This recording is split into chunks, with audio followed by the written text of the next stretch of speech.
動作に多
Rồi anh đi ra đi. Đi ra.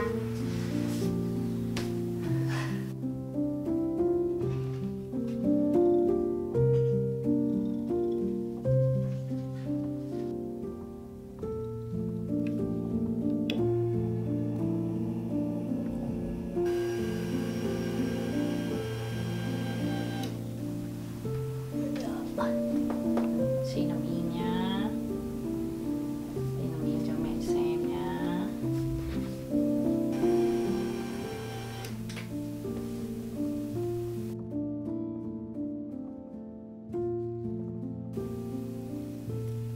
体力はほぼ回復。動作に多少支障あるも。その少女の存在は、あいつはそうだね。エメラルドのブローチが。いや、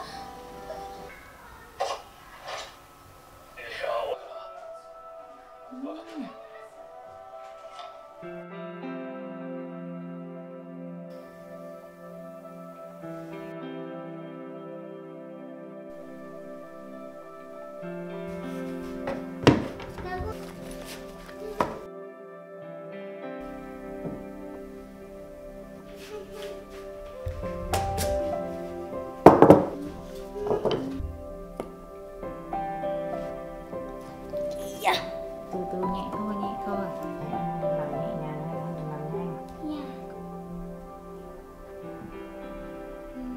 cầm như này này.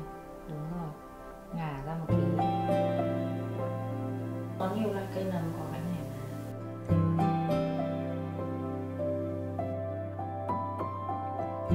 Không sao, bẻ cong.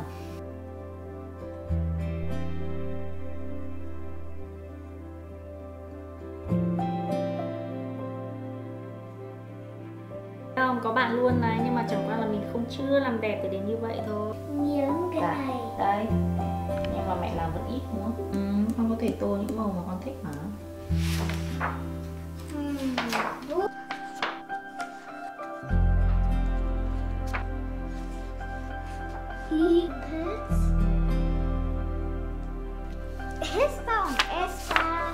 Das ist wirklich.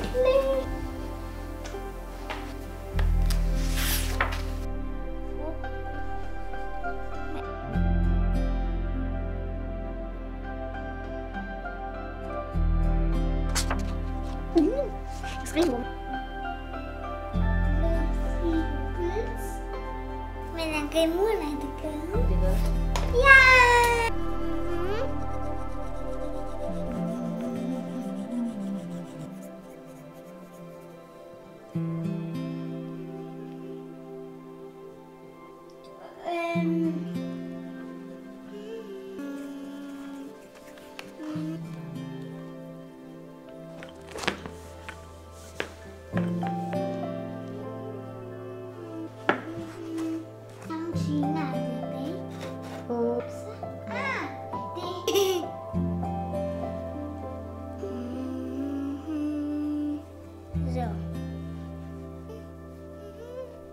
Con chim được xếp hổ.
Đây là cái đầu tiên.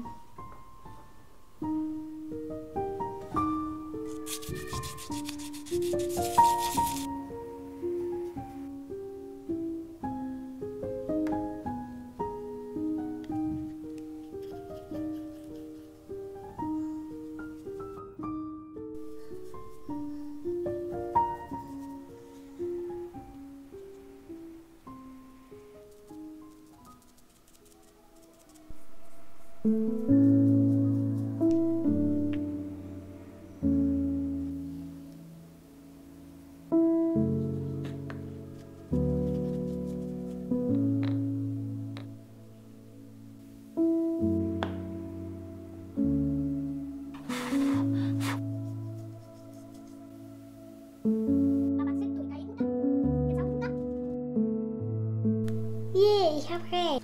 Muss ich anmalen. Nur noch bei die Mitte.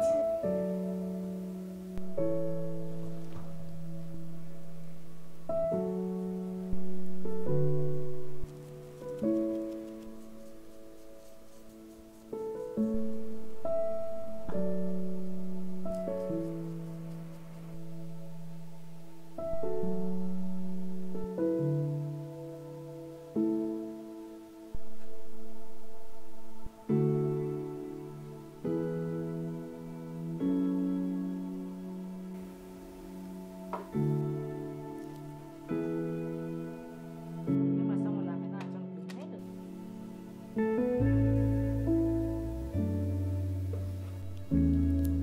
Không đúng. Hop, hop, hop.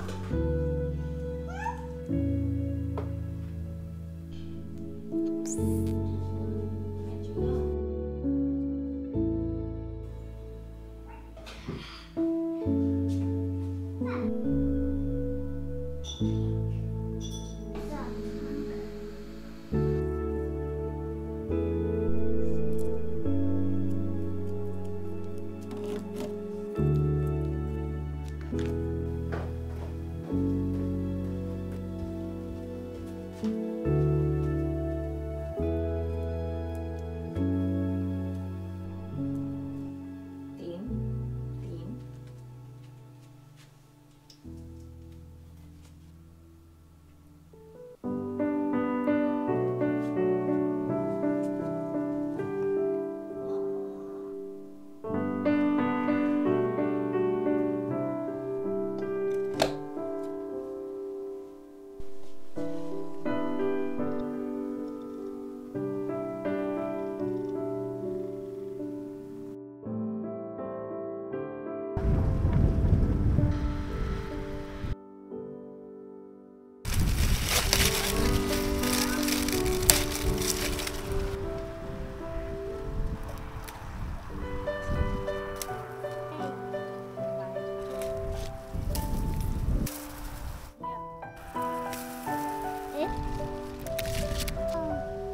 Bạn ông đang làm gì? Dạ không.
đấy? Tận tiếng Anh. What? Phải thêm. Con câu tiếng Anh thôi nhá. Em không mang syrup. Ủa. Nói tay nữa. Nói tay.